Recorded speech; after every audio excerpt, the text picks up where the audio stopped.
So, good evening, fellows and guests. Welcome everyone to this end of year presentation of the Center for Religion and Global Citizenry's Interfaith Fellows, as I call them, the gang of 2021. And my name is Dr. Ulrich Rosenhagen. I'm the director of the center here at UW-Madison. The center was established in summer 2017 after the Luba Institute for the Study of the Abrahamic Religion ceased to exist the year before. The center is a hub for interreligious dialogue and discussions of religious pluralism on campus. We train students religious literacy and train their abilities to communicate across boundaries of faith to function as global citizens in the 21st century. We're now very excited what's ahead. Looking back, reviewing the first year ever taught completely remote. And I hope we won't do that again completely remote. So that's of course out of our hands. With that, I want to hand it over to David and the fellows. And again, welcome everybody who's here tonight. Thanks for showing up. Thanks, Ulrich. Yeah, so as I hope you learn about tonight, we really tried to take advantage of this year of being online, not really having done this before. And this was actually only my second year with the fellowship here at UW-Madison, so kind of new to me. But ultimately, beyond all the programming, I think the fellows really made this year awesome. You guys all really showed up, ready to listen, engaged. Even with all the Zoom fatigue and just all the pressures on you all this year, I'm really, I guess, proud of you all and happy to have gotten to know you and just be with you this year. Yeah, I tell people that we have the best students on campus. I tell people on campus that. I tell my friends and family that, and I really mean it. So it's been really great. I want to pass it to you guys, give you most of the speaking tonight. I will say that, yeah, you can, for everyone, all of our guests here tonight, thank you again for being here. You can identify the fellows. Hopefully they have the word fellow in their Zoom name. That will be helpful. But there are 21 of them, and you're not gonna get like a detailed background from all of them. So I'm actually gonna drop a link in the chat that has, it's a link to our website that has some biographical information about the fellows. There's other stuff on the website too, if you wanna browse it, but I'll drop that. And with that, I'm going to pass it to the first group, this presentation group tonight. So I give you all the floor and looking forward to what you have to say.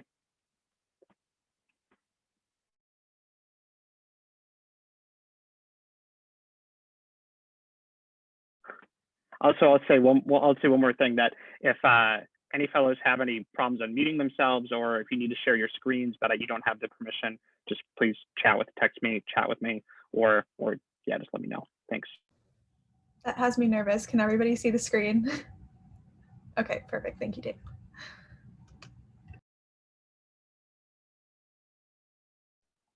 All right, hi guys. I'm Anusha. I am a junior in the fellowship, and I'm kind of just introducing what the whole fellowship was about. So basically, we are engaging in interfaith dialogue, which refers to cooperative, constructive, and positive interaction between people of different religious traditions, i.e. faiths, and or spiritual or humanistic beliefs at both the individual and institutional levels. Dialogue often involves promoting understanding between different religions or beliefs to increase the acceptance of others. So specifically for our program, the whole purpose is to train up to 25 undergraduate students to become more knowledgeable about different religious traditions and more skilled at communicating with people from other religious backgrounds and really creating a safe space for interfaith dialogue. We want to equip our fellows so that they can play an important role in working out the mechanics of religion, religious pluralism, and interfaith discourse within the civil society. We see our fellows becoming interfaith avant-garde who might serve as leaders in an ever increasingly interconnected global world. And we seek to provide them and other students whom are involved in campus interfaith events and programming with the knowledge and skills to surmount the barriers of religious differences and to become interfaith leaders in whatever careers the future holds for them.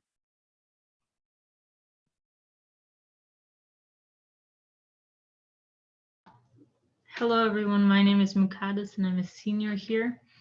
And I'm going to talk to you guys just a little bit about the things we've done this year. So we began with our Interfaith Leadership Conference. Sadly, we didn't go there. It was in Chicago, which would have been great. But a lot of us got to attend virtually. So then we talked more about just the rules for interfaith dialogue, because a lot of times I think we need to set those boundaries and understand how to engage in that kind of dialogue. And then we had before the elections, we had a politics and religion preview. And then me and actually a couple other fellows talked about Islam 101. And as you guys see throughout the timeline, there's different religions that they had some time that they talked about them, like Hinduism, Christianity. And then actually we had a guest speaker come in, and there was a transcendent spiritual moment, and we got a chance to learn more about religious art at a point. And then if you guys see towards the end of it, which was also like one of my favorite events, the race and religion on campus, and professionally we got to hear from some of our past fellows and to talk more about the intersection of faith and religion.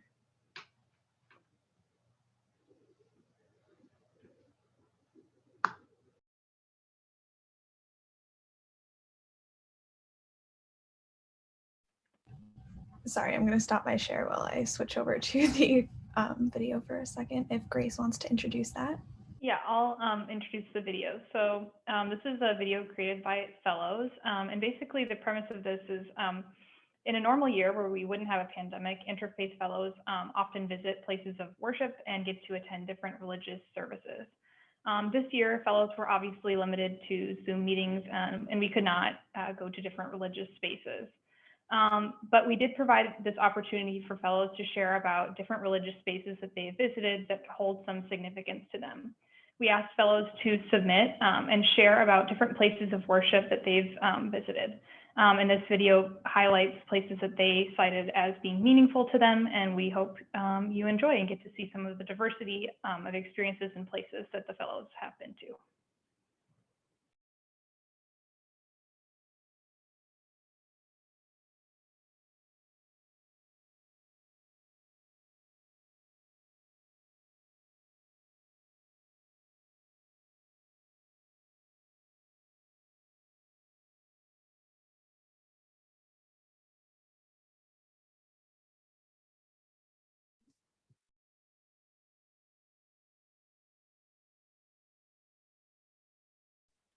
So sorry, we did not practice this ahead of time. I need to share the audio as well. I've been in situations where it goes, you watch the whole video and that never gets resolved. So glad we got it. We caught it.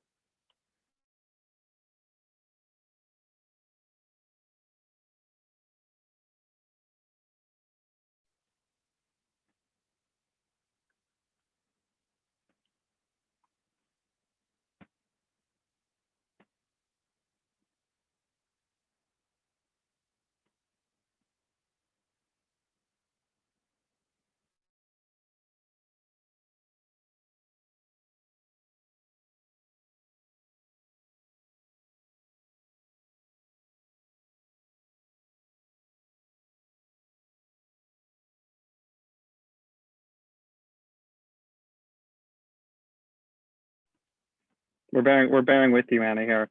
I don't know if you want to try unsharing your screen and going back into it. I know it's also just lagging.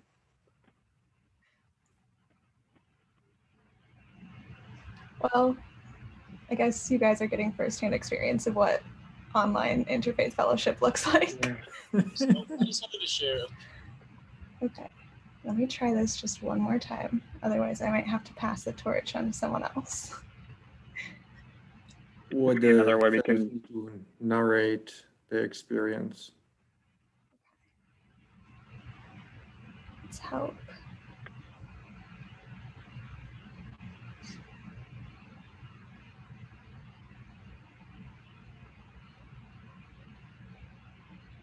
So I decided to share a photo of Westminster Abbey I took in 2014. And I don't have a super personal connection to this church, but I just think it's a really special picture because it really captures the amount of time, diligence, and effort that gets put into the construction of religious houses of worship. And for something to have been built back in the 1200s and to still be standing today, surviving, multiple wars, I think is really incredible.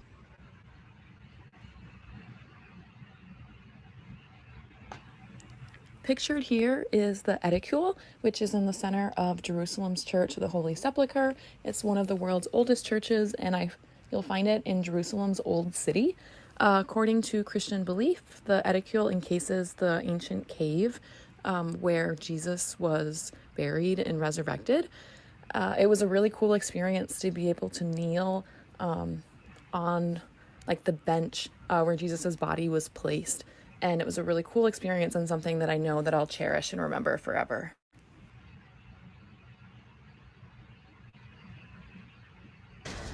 The photo that I'm sharing is of a small wooden church in Suzdal, Russia.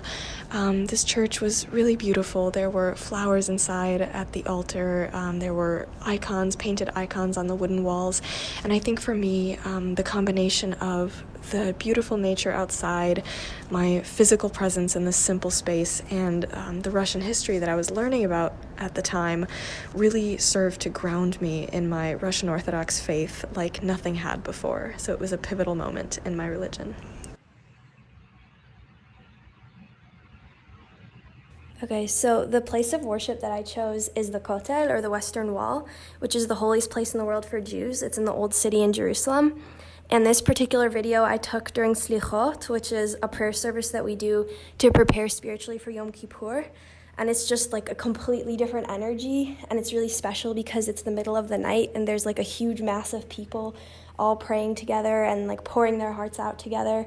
And it feels very different to be there at that time. It feels almost kind of otherworldly.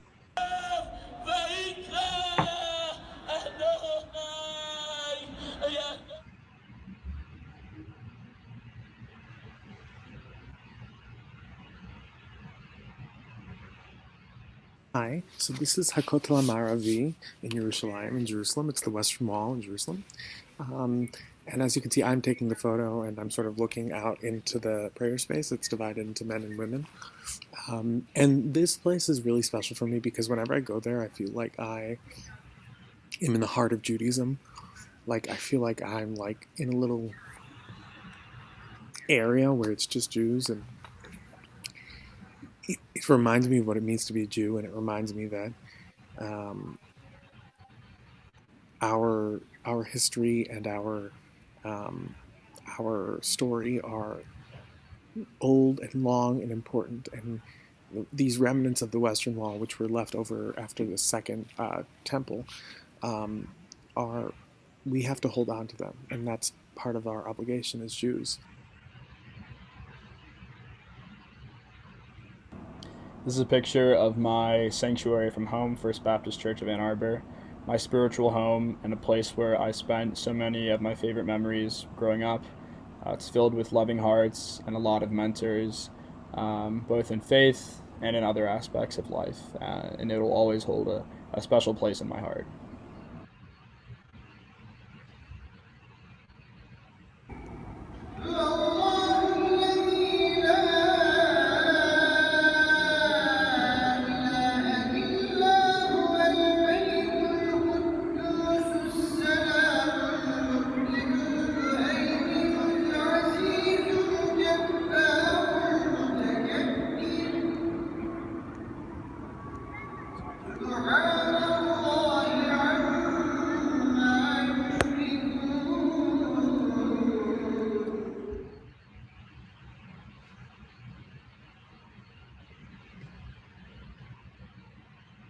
Okay, I'm going to transfer back to the presentation now.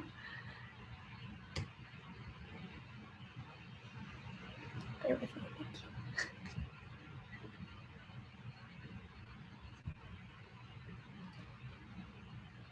Okay, so the next portion of our presentation is just going to be brushing over some stories and experiences that we've had throughout the fellowship. Nikadas touched on a few of them in the timeline earlier, but you're going to have the chance to hear some fellows speak about their personal experiences.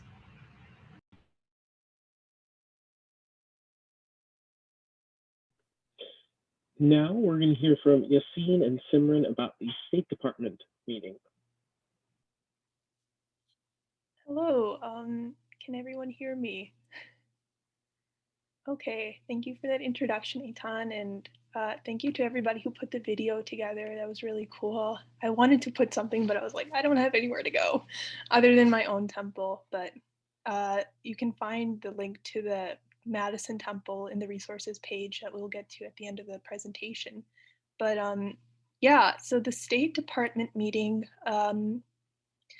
was this, I guess I wasn't really expecting this, but David and Ulrich, they had invited a couple of fellows. It was me, Yassine, and Azaria. We had attended this online Zoom meeting with a bunch of people from actually all over the world who were leaders of a lot of other faiths. And yeah, I guess they were very interested in asking us about kind of what we do here at CRGC. And yeah, anyways, my name is Simran. I forgot to introduce myself. I'm a junior. Yeah, Yassine, do you have anything else you want to say? Yeah, hey guys, my name is Yassine. I'm a senior. Basically what Simran said, I thought it was a pretty cool experience. It was kind of, I feel like the coolest part, honestly, besides like the topic, was seeing the Zoom screen with everyone's faces, and then at the bottom it had their name and then their country. And there were just so many countries. It was unbelievable. And I feel like, I guess that was pretty cool because Zoom helped us in that way. But yeah, it was a great experience.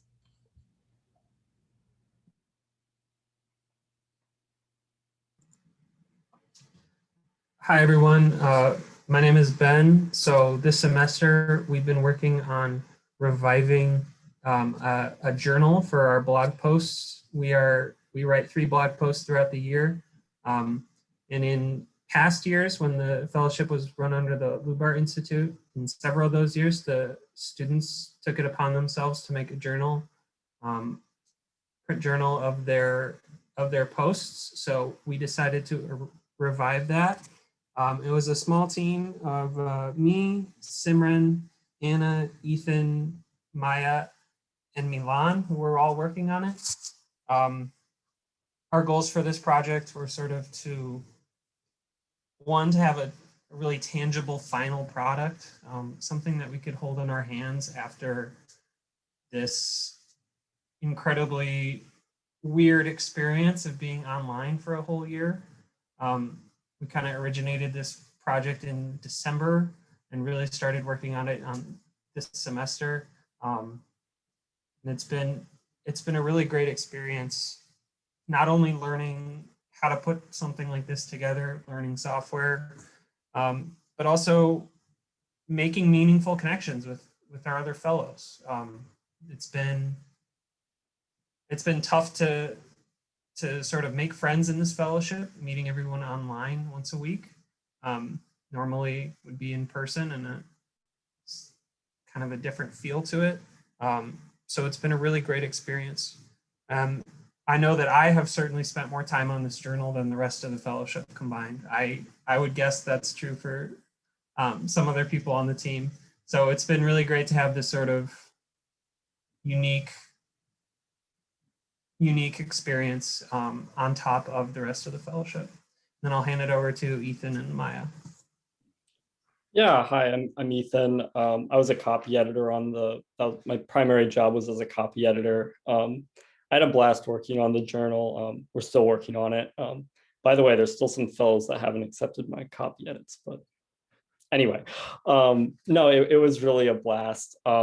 We had meeting times would range from like a Sunday morning to a Wednesday night before I had a final. So it was, I don't know, it was always crazy. It was just fun to meet with fellows outside of the main meeting we had each week. I found that some of my opinions became a bit contrarian, especially when we came to picking the pictures that we were going to include, just like preferences over interior versus exterior shots and things like that. Very technical or boring. But yeah, it was a great experience to work with Ben, Maya, and Milan, and really everyone that contributed to it. Yeah, I mean, I can pass it off to Maya now. Yeah, hi guys, my name's Maya. I'm a junior in the fellowship. And I think the most special thing for me about working on the journal was the ability to see all the fellows' talents come together. So not only did we have the blog posts in the journal, which is the culmination of a year's worth of work and writing from the fellows on interfaith topics, we also had fellows submit photography and submit art for the journal, and it's all come together in what I think is going to be a really beautiful piece. And I think there's something to be said for the fact that it's going home to all the fellows, family, friends, and even in libraries on campus. So a little piece of the work that we've been doing all year will stay here permanently, and that's been really neat for me to be a part of.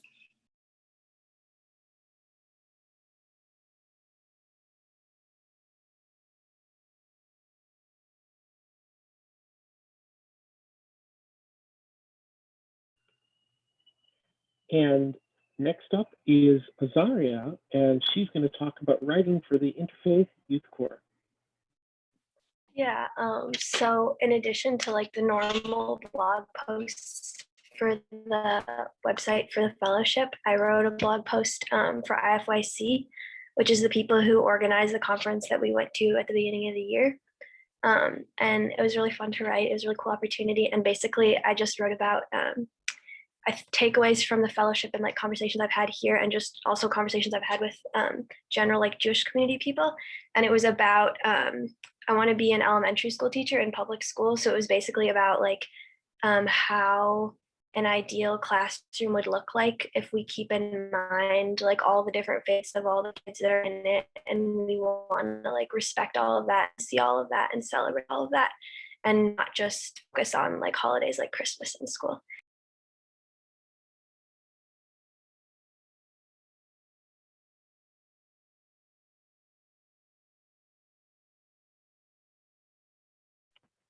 Okay, thank you, Azaria. Next up, we have Milan and Osama, who are going to be talking about race and faith. Yeah, so with race and faith, I think the CRGC being a really diverse group of individuals from varying races and religions has really given me some insight into the relationship between the two.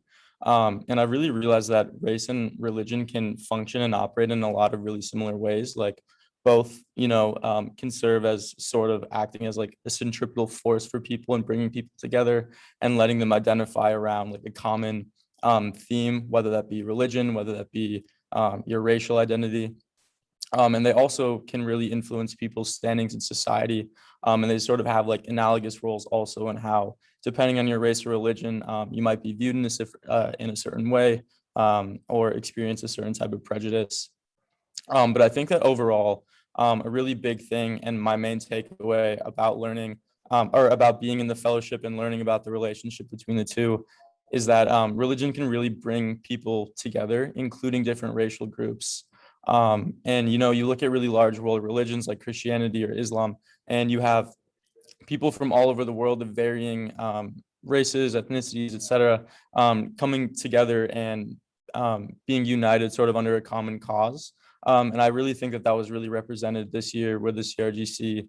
And I think that a lot of the different fellows can speak to this, but just sort of so many of us coming from different backgrounds, but realizing that we really do have so much more in common than we, have in differences. So that was kind of interesting to explore and see this year with this program. But yeah, I guess I'll just pass it to Osama now. Thanks, Milan. And to add on to everything he said, he pretty much nailed it right on the head. The big thing for me that I really appreciated about the fellowship was being able to hear how my fellow fellows experience race and faith intertwining. And it was something that I really appreciated because like growing up here as a Muslim and going to an all-white Christian high school, there weren't a lot of people that I could necessarily personally connect with on that scale. But through this fellowship, I was able to communicate with other fellows who did practice religions that aren't necessarily mainstream or is practiced by the majority here in America, and hearing their experiences and what they went through. Just like Milan said, it made me realize more that we are truly all like the same people. We all just have different views on bigger topics, but all of our faiths do preach the same big ideas, and it's something that I really appreciate.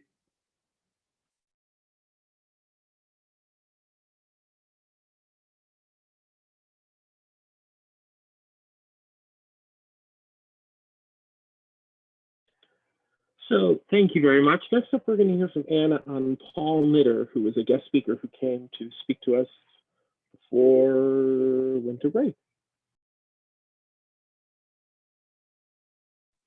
Perfect timing. Let me get on my notes. My Wi-Fi is back, but I'm sorry if I cut out again. Okay, so at the beginning of the semester, we had the opportunity to hear from Paul Mitter, and he came and spoke to us about contemplative spirituality. Paul Mitter is a theologian, a professor, and he is an honorary Interfaith Fellow. And a friend of Ulrich's, who just so happens to live in Madison. So we got the opportunity to hear from him, even if we weren't online, I guess. Just a little bit about Paul himself. He partakes in religious pluralism. He is a Buddhist Catholic. He once was a priest and he married a Buddhist woman. So he adheres to both practices. And he started his talk with just discussing the need for interfaith dialogue and the different types of interfaith dialogue. But I think in my opinion, the most interesting piece, and I think the most memorable piece of this, was he led us in meditation. So the way he approached this was to keep our eyes open and meditate on what he called a caring moment. And this is a practice that he practices regularly. And caring moments could be it could be a very memorable experience, like your wedding day or something really exciting, or it can just be a moment that you felt joy or caused joy.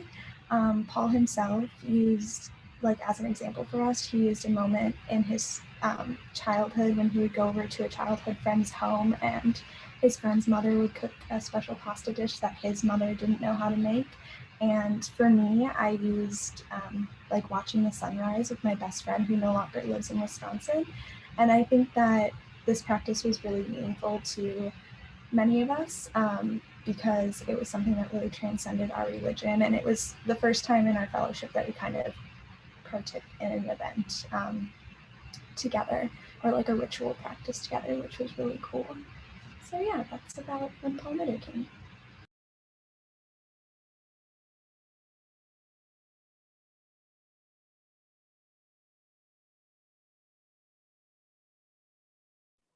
Thank you, Anna. Next, we're going to hear from Danny about being online. Yeah, hi, my name is Danny. I use she, her, hers pronouns. I actually had the privilege of being a fellow for a year and a half. I started in the fall of 2019, and then I was studying abroad in the spring of 2020, and then came back in the fall of 2020 with the online program. And while, we all know kind of how Zoom works and the fatigue that we're all feeling after being on it for over a year, but I think one really benefit that I experienced with being online was just the fact that I felt like I needed a community more this year than I did the year prior. I felt like it was really something I looked forward to, being able to talk with people and discuss things that weren't school related, or like talking with my roommates who I spent way too much time with this year. So I think it was a really good opportunity for us to just talk and build community in a time where we were all kind of struggling and figuring out our faith as it was being kind of questioned during the pandemic. So I really enjoyed the online environment. Hopefully we'll be back in person, but I think we really made the best of it this past year.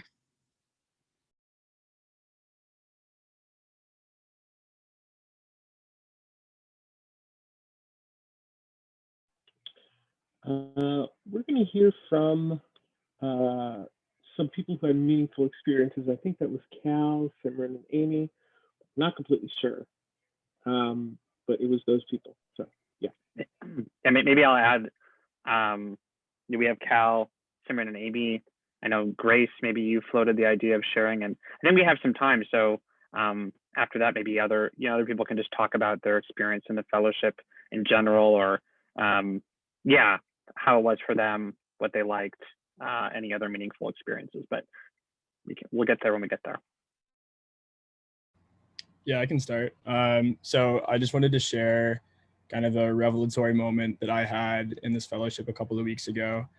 And it was kind of a nice way to wrap up our time in the fellowship. But, we were talking about how can we conceptualize interfaith? What does that mean? What does it mean to communicate an interfaith dialogue?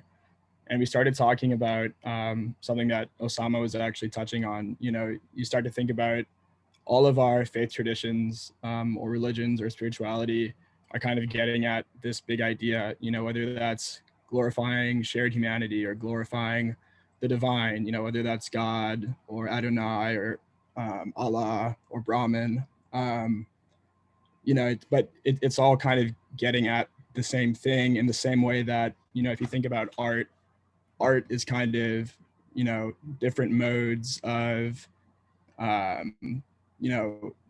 describing humanity, describing life, depicting life, whether that's watercolor or, pointillism or sculpture, different forms of getting at the same thing. And I think that was a good way for me to sort of conceptualize what it's like to think about interfaith. Each spiritual tradition or faith tradition is like a different art form. And that was just a very special moment for me. That's really helped, tie a bow on this experience. So, Simran.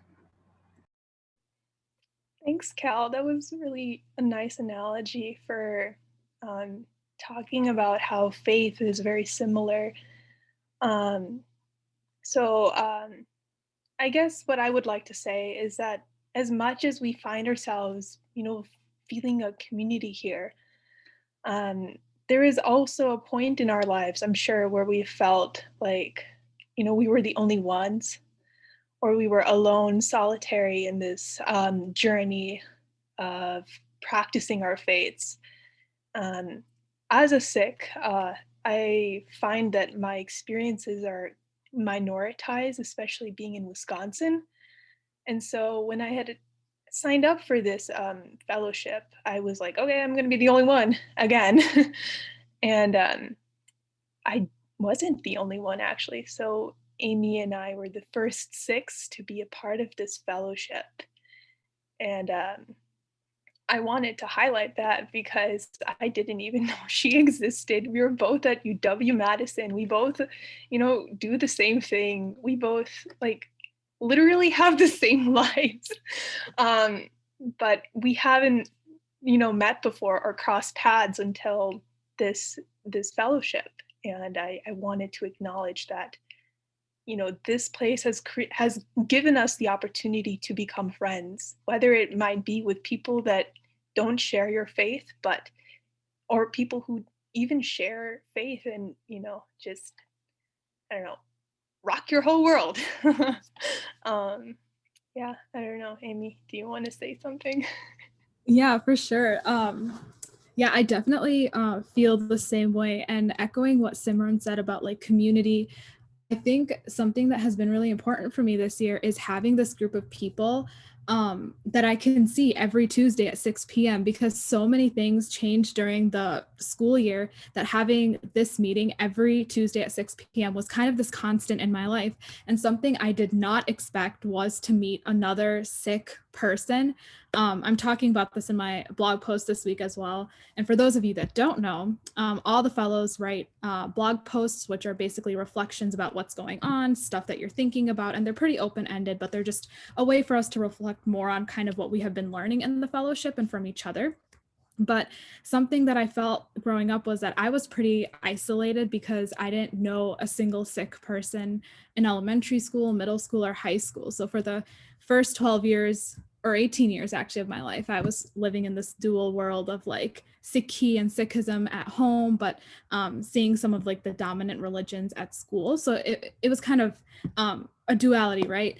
But then coming into the fellowship, I met Simran, and like Simran said, we had so many things in common, and I could, talk to her about like our holy scripture and not call it the book. I could call it the name, which is Guru Granth Sahib Ji, and I really hadn't been able to do that before.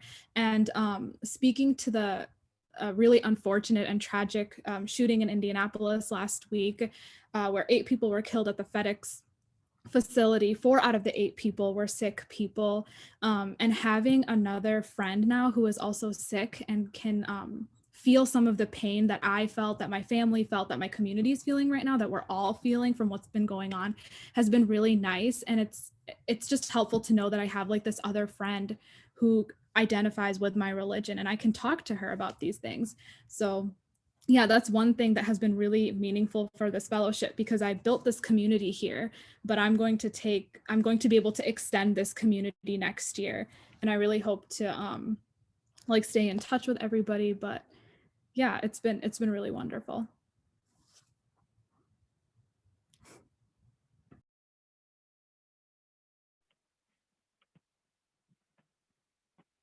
Thank you both. I had heard that in some way before from you too, but some of it was, I also felt new. So that's so cool that you made this connection. Grace, I don't know if you want to share a little bit Sure. about your experience. Yeah, I can share a little bit about like a meeting that we kind of talked like really briefly about. So we did a series on politics and religion in the fall, right before the presidential election. And actually on the night of the election on November 2nd, which was a Tuesday, that coincided with our weekly meeting time, which was always Tuesdays from 6 to 7 p.m.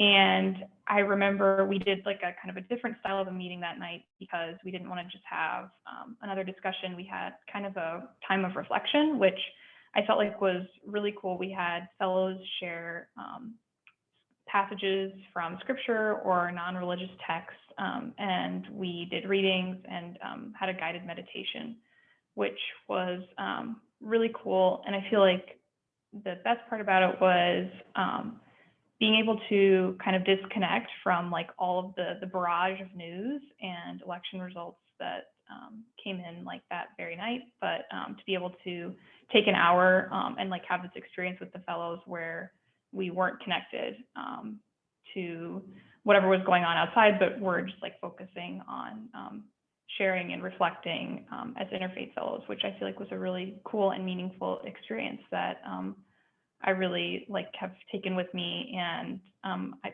think it was probably like the most memorable meeting that we had. So I just wanted to share about that. Yeah. Thanks, Grace. We have a couple of minutes here. We have a couple more things to do in our remaining 20 minutes. But I wanted to give 5 more minutes for other fellows maybe who haven't spoken up yet. So maybe you just want to share about their experience. Maybe you have a story to tell, or maybe just want to talk in broad strokes about what the fellowship was like for them. Feel free to just unmute yourself and jump in.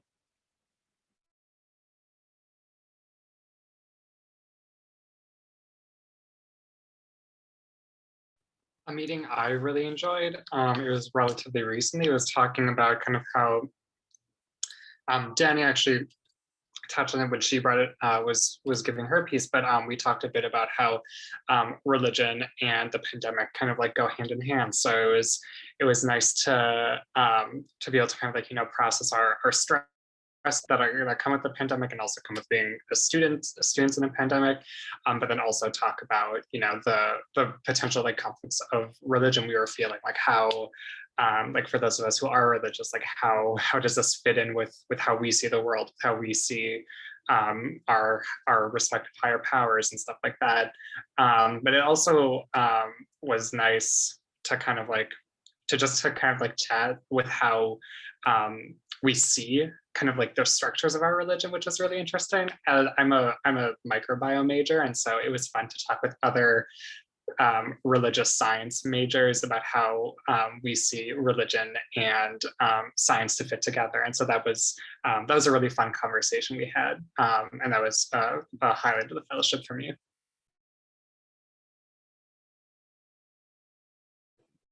Yeah, Jake just reminded me, I think my favorite part of the fellowship is that we all have very different majors. I feel like in my classes, I'm constantly talking to people that have similar views and similar experiences. So I really enjoyed being able to meet people that are in completely different departments and have a lot of different academic interests beyond my own.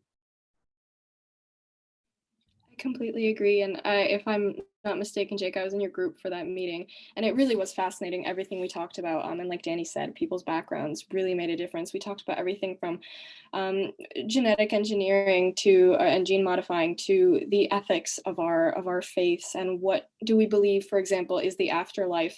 Is our conception of it, is it literal or is it a metaphor for something? And if so, what is it a metaphor for? We also discussed instances of doubt.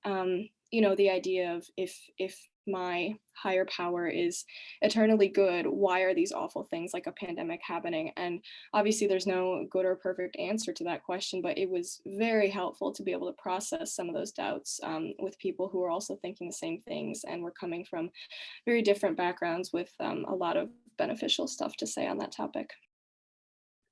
I think also going off of that, I feel like this is more of our later end topics that we talked about was, you know, if we believe in like free will or if we just believe that everything is like more predetermined. We've had a lot of those debates, and I think that's really interesting to see, because I think that it's not only our religion that really influences how we think about that and if what we believe in terms of that. I think it also has to do with a lot with our majors too. Like I think a few weeks ago, it happened to be that a lot of the STEM majors were in the same breakout group and we were talking about this. And obviously being STEM majors, believing in more of that side of things, it can obviously bring up a very interesting topic. So I think overall, just as we've gotten closer, our conversations have gotten, you know, to being something of just religion and just, you know, kind of hitting that surface level thing to really looking at how does religion influence every other aspect of our life, which it really does, or not our religion necessarily, but what we believe in as a higher power and like what we believe in all does, it really influence everything in our lives and what kind of where we've gone in our path. And I feel like that's a really important thing that we talked about and kind of shifted gears towards at the end of the semester. I think for me, one thing that was really special was like, you know, I grew up, I went to Jewish day schools throughout my life, and I went to Jewish high school, and towards the end of my high school career, we read a lot of, I had a Mountain Jewish thought class where we read a lot of kind of philosophers about Judaism, and I miss that. I miss like looking at religion from a very theological, philosophical lens, because I am modern Orthodox and I look at things from a more, or I move in circles where things are more, they're less philosophical, they're more, I don't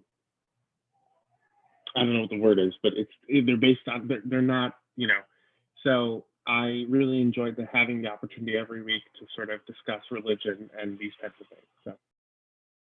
I think, oh, sorry. I just wanted to say something after Anusha, and then I think Eitan really, you know, tried to bring into perspective. But the idea I think I really appreciate from this fellowship is that we're able to take the stigma out of talking about religion, because it's something that we inherit from our families, and it's something that is very near and dear to us. And I think sometimes that gets forgotten, whether you are out in the world or you're in a healthcare setting, and you know there are people who are looking to religion, to faith, when their life is, you know, kind of out of their hands in a way. But you know, that's the thing, life isn't really in our hands. And it's really, you know, I find this place very enlightening, because it really gives us this opportunity to see another you know, future where we can lead these kinds of conversations, and we can create solutions for differences that don't, you know, seem to be as easy to solve, or maybe they just complicate everything. But I think it just, having interfaith dialogue creates opportunity for discussion beyond the kinds of normal ways we have discussion and conversation. I think just going off of that, one of the things that we just talked about just a few weeks ago, I think David wrote about was religious envy, which is basically something from another religion that you're almost envious of because you think it's so beautiful and you wish was a part of your own. And I think that that is really beautiful that we have, at least for me, I've gotten to that point in this fellowship where it's rather than just learning about other religions and understanding them, I've come to see them as a thing of beauty, like Cal touched upon earlier, as like different works of art. I'm starting to see other people's works of art as beautiful as well. And I think that was, whether it's different things of, I've always been really interested about how like Muslims are able to pray 5 times a day, and I think that that dedication is just absolutely beautiful. And I think that other people have had different feelings about different religions and different pieces of those religions, and it helps me see the pieces of my own practice that other people envy as well.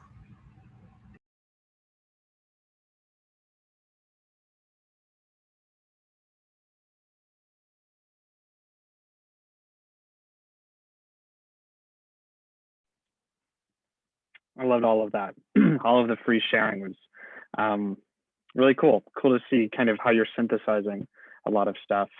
I will move things along here to, we want to share, we have some of our students have put together a resources guide, and then we'll have a chance for Q&A after that. So however you want to share the resources here, I leave it up to you. Oh, thank you. So something we were thinking about kind of like as we're coming to the, well, we have finished the fellowship effectively and planning this presentation, was we wanted to provide resources for people to kind of see what we did. So we came up with this resource guide that kind of has three philosophical ideas behind it. Like, we want to serve the campus community by consolidating a variety of local campus and Madison resources for different religions and stuff like that. We wanted to show, and then we wanted to show kind of like the path that we took throughout the semester or throughout the year. So that was another aspect. We have all of the, oh, thank you. You can actually scan this QR code, or I will, I can toss the link in the chat. That is a great idea, and I didn't even think of that.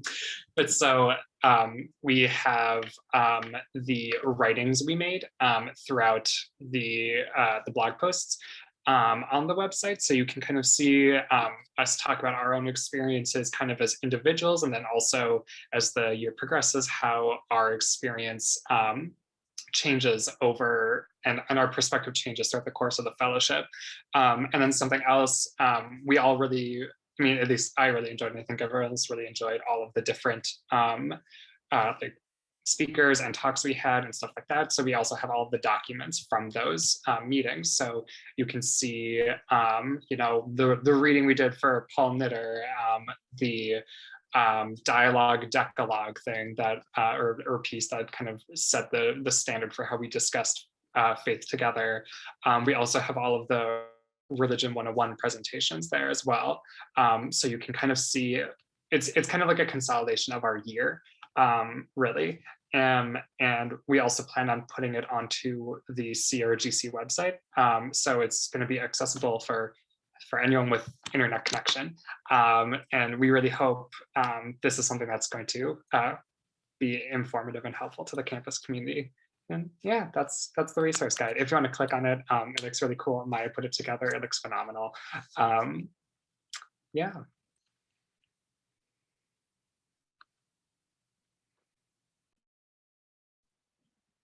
Thank you guys for, so we have a little bit under 10 minutes now. I wanted to give you all a chance, all of our guests, to ask any questions, and sometimes questions lead to, you know, multiple responses. But if you have any questions about the fellowship, students' experiences, you're more than welcome to unmute yourself and chime in. You can also drop a question in the chat, and fellows should feel just free to respond to that.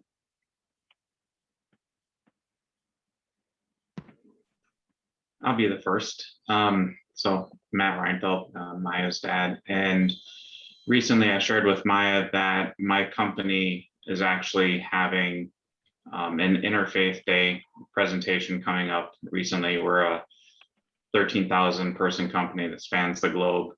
And so my question for the fellows is, having had this experience this year, how do you plan to incorporate it going forward as you move towards graduation and into your future careers?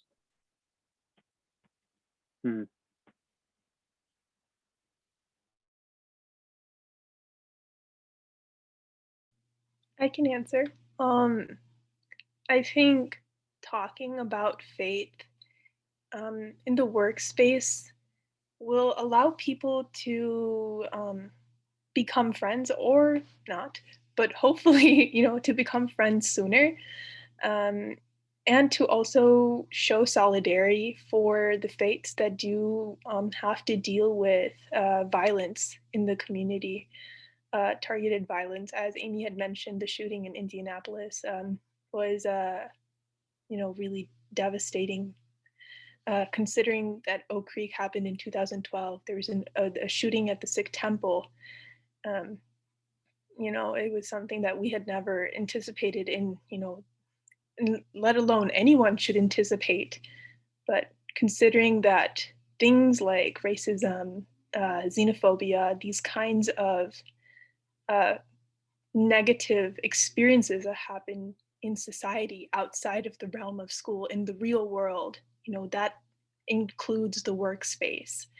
So I think making that necessity something that people take seriously might be an opportunity for people to show progress beyond doing their job and sustaining their families, but also contributing to a greater duty as people, as humans in a society, to do better.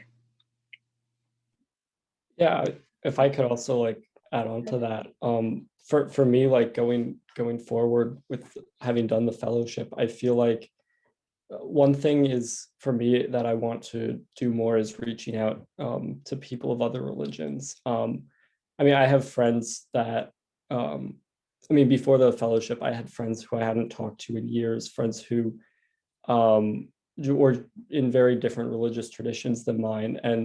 And sometimes I think talking to them about their religion, or even, some acquaintances, just talking to them generally, I think I was less likely to open a conversation with them just because I didn't really know how to navigate it. I was worried that I would say something that would upset them or something.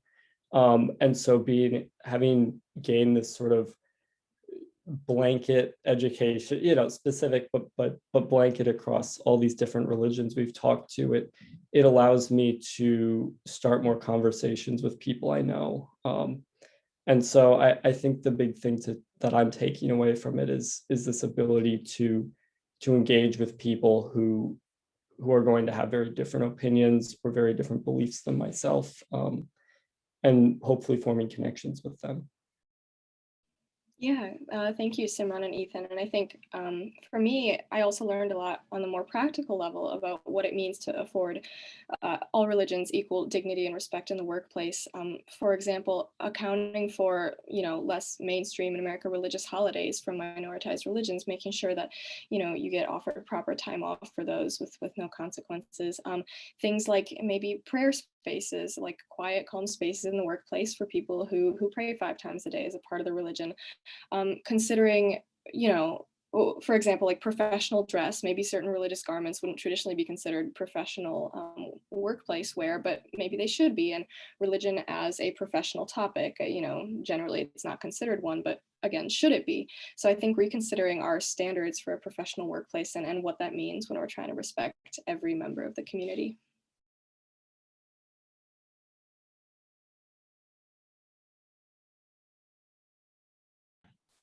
Good answers. Thanks.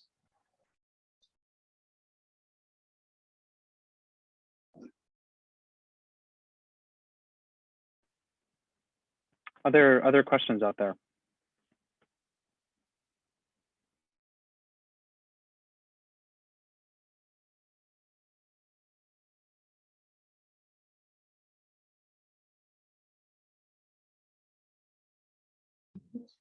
All right, I have another one. Going back to the beginning of the year, you said that conference with all of the international people. What was the feeling of how the conversations that they're having in their countries are being held? As we just mentioned, in the corporate workspace, it is challenging sometimes to come up to somebody that, for example, I have a good friend who's a Sikh, so how to start the conversation about maybe the differences or how they celebrate their religion. From other countries, what did you hear from their perspectives?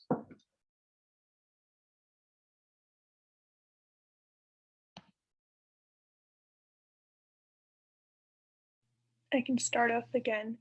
I recall hearing someone, I don't remember where they were from, but he was mentioning how he had like a class or something, or like a group of students where he was trying to incorporate interfaith dialogue, because there was, I think this might have been in Central Europe or something. But it was like so interesting to see that something that we think is like super normal here. I thought, this fellowship was completely commonplace to apply to, but in reality, it's not very looked fondly upon in some places. When you think about places like France, when they are, actively targeting minorities like, the Muslim community because of their hijabs or turbans, these things that people don't understand, but they see through their own lens, their own perspective. They try to place value on other faiths from their own understanding of it, rather than trying to understand what the value of practicing, certain traditions for that group. But it was very, I was surprised that this was something that isn't happening all over the place. I thought it would be happening all over. Yeah, go ahead, Ulrich. Well, quickly want to chime in. So it was that the State Department approached us and wanted to know how we run this interfaith program at UW Madison, and if what we are doing, if that could be a model for people in other countries. And the idea is really that in America, what Simran said, so it felt commonplace, but in other places it doesn't. And what I think is neat or is special about our program, that it's at the college level.